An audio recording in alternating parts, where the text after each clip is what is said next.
Ihabol pa natin ang report mula kay Boy Gonzales Dumagoso. Ano ang latest sa Manila? Ang Manila Police District, mayroon daw mga bagong talagang station commanders.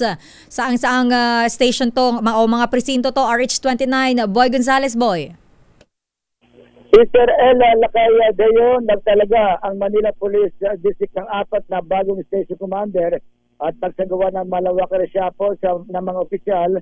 Epektibo kahapon, itinalaga sina Police Lieutenant Colonel Arwen Nacional na bagong Station Commander ng Santa Ana Police Station 6, Police Lieutenant Colonel Brian Bumanglaga Cagayadoro sa Jose Abad Santos Station 7, si Police Lieutenant Colonel Joey Louie Pilaro sa Santa Ana sa Santa Mesa Police Station 8, at si Police Lieutenant Colonel Cicero Pura na bagong hepe ng Barbosa Police Station na 14.